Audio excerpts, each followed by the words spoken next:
رمضان کا مہینہ اللہ تبارک و تعالی نے ہمیں عطا فرمایا اور اس کے 11 دن تقریباً گزر گئے، ایک عشرہ تقریباً گزر گیا ہے۔ اللہ تبارک و تعالی نے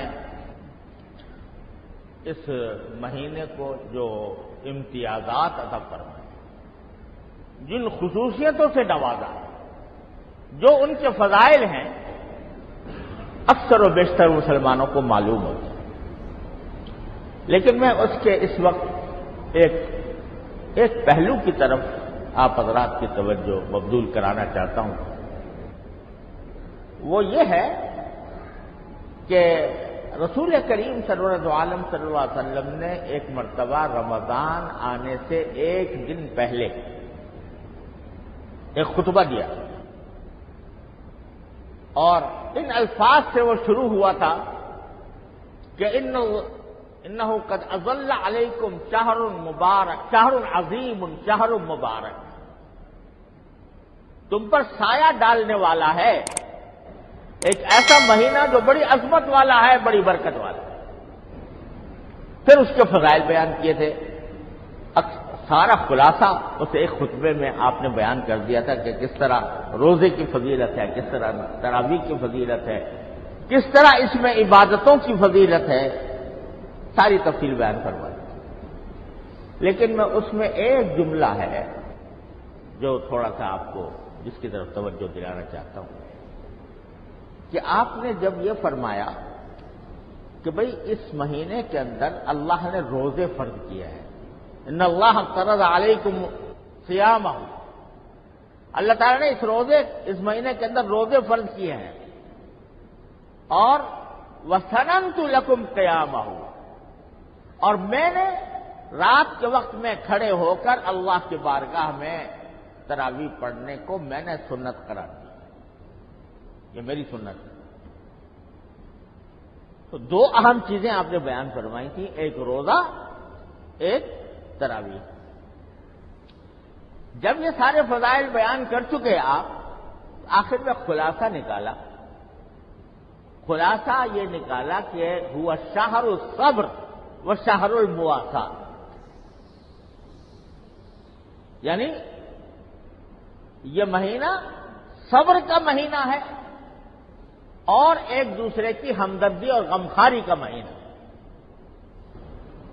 ذرا غور کیجئے کہ رمضان کی جو سب سے بڑی عبادت ہے، جس کی وجہ سے رمضان کو ایک امتیاز حاصل ہے دوسرے مہینوں کے اوپر، وہ کیا ہے؟ کیا ہے وہ؟ کہ دن کے وقت روزہ، اور دوسری چیز رات کو تراویح۔ بنیادی عبادتیں رمضان کی یہ دو ہیں۔ تو بظاہر تو کہنا چاہیے تھا کہ یہ مہینہ روزے کا مہینہ ہے، یہ مہینہ تراویح کا مہینہ ہے، یہ مہینہ اللہ تعالیٰ کے راستے میں کھڑے ہونے کا مہینہ ہے، قیام رمضان۔ لیکن جب آپ نے اس مہینے کو نام دیا، لقب دیا، تو لقب کیا دیا؟ کہ یہ مہینہ صبر کا مہینہ ہے اور یہ مہینہ مواسات کا مہینہ ہے، یعنی ایک دوسرے کی ہمدردی اور غمخواری کا مہینہ۔ ذرا غور کیجئے کہ اس نام کو دینے سے، یہ لقب دینے سے، رمضان کو یہ لقب عطا فرمایا، صبر کا مہینہ، مواسات کا مہینہ، ایک دوسرے کی غمخواری ہمدردی کا مہینہ۔ یہ اس لیے بتلانا یہ مقصود ہے کہ یہ روزہ اور یہ تراویح جو تم کر رہے ہو، یا جو عبادتیں بھی انجام دے رہے ہو، یہ دراصل ٹریننگ ہے تمہاری، یہ تمہاری تربیت ہو رہی ہے، تمہیں ٹریننگ دی جا رہی ہے۔ کس بات کی ٹریننگ دی جا رہی ہے؟ سب سے پہلے صبر کی، صبر کی ٹریننگ دی جا رہی ہے۔ صبر کے معنی کیا ہوتے ہیں؟ عام طور سے لوگ صبر اس کو کہتے ہیں کہ بھئی کوئی آدمی کوئی تکلیف پہنچے، کسی کی طرف سے کوئی اذیت پہنچے تو اس پر آدمی جزا فضا نہ کرے، روئے نہیں، پیٹے نہیں، شکوہ نہ کرے، خاموشی سے اس تکلیف کو برداشت کر لے۔ یہ بھی صبر کا ایک حصہ ضرور ہے، لیکن قرآن کریم جس کو صبر کہتا ہے، جس کا بار بار بار بار قرآن کریم نے ذکر کیا ہے، وہ کیا ہے صبر؟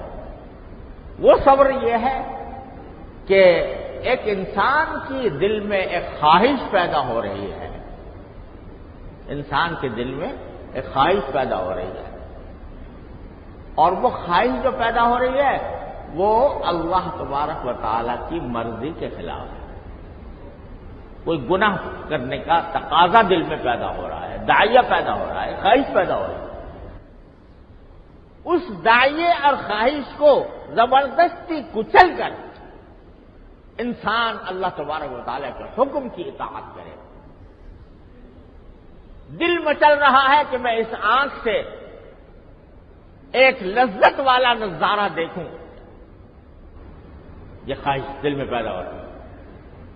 آدمی اس وقت یہ سوچے کہ میرا اللہ مجھے دیکھ رہا ہے، یہ آنکھ اس کی اتنی بڑی نعمت ہے جو اس نے مجھے عطا فرمائی ہے، یہ میں ہزار لاکھوں کروڑوں روپیہ دے کر بھی یہ حاصل نہیں کر سکتا تھا۔ اگر میری بینائی چھن جائے اور اس کا کوئی علاج ممکن نہ ہو تو سارے دنیا کی دولت خرچ کر کے بھی میں اس آنکھ کو واپس نہیں لا سکتا تھا۔ یہ اللہ تعالیٰ کی نعمت ہے، اور میرا دل، میرا نفس مجھے کہہ رہا ہے کہ ایک ایسی چیز، اس آنکھ کو ایسے کام میں استعمال کرو جو اللہ تبارک و تعالیٰ کی مرضی کے خلاف ہے، اس کے حکم کے خلاف ہے، اس کی نافرمانی ہے۔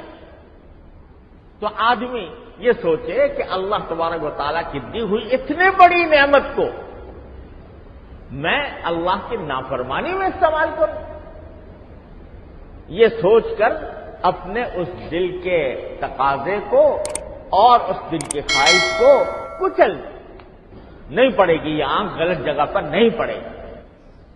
یہ ہے صبر، اس کا نام صبر۔